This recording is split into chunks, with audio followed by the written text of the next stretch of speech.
இயேசு கிறிஸ்துவின் இனிய நாமத்துக்கு மகிமை உண்டாவதாக. இந்த தினத்திலே கூட பாவத்தை குறித்து இன்று பார்க்க போகிறோம். பாவம் மனுஷனால் உருவாக்கப்பட்டது அல்ல. தேவனுடைய சமூகத்திலிருந்து பிசாசுங்கிறது பூமியிலே தள்ளப்பட்டு அது பாவம் பூமியிலே பறக்கப்பட்டது.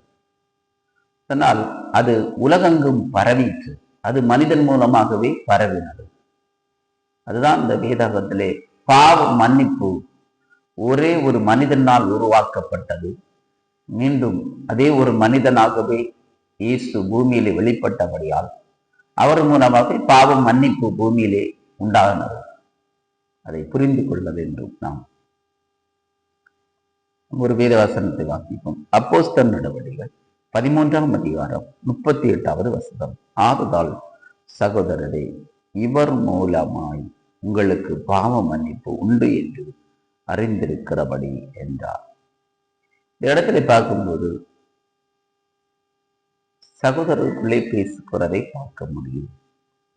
பாவ மன்னிப்பு இவர் மூலமாக அப்படின்னு சொல்லப்பட்டது. அப்படியானால் இயேசு கிறிஸ்து மூலமாக பாவ மன்னிப்பு நமக்கு உண்டாயிருக்கிறது. மனுஷன் பாவம் செய்து சாபத்துக்குள்ளே ஆளாக தள்ளப்பட்டான்.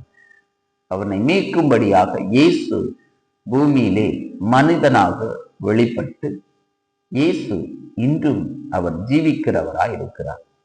மரித்து அவர் உயிர் தெழுந்து இன்றும் அவர் ஜீவிக்கிறார்.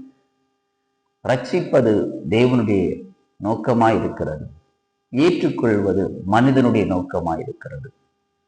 மனிதன் ஏற்றுக்கொள்ளும் போது தேவன் அவனை ரட்சித்து அவனை கர்த்தருக்குள்ளே விடுதலையாக்கப்பட்டு சாபத்திலிருந்தும் பாவத்திலிருந்தும் அவனை முழுமையான ஒரு விடுதலையை தேவன் அந்த மனிதனுக்கு அருளிக்கிறார். அந்த ஆசீர்வாதத்தை நீங்கள் பெற்றுக்கொள்ள வேண்டும். கர்த்தர் இந்த வார்த்தை மூலமாக உங்களை ஆசீர்வதிப்பாராக. ஆமென்.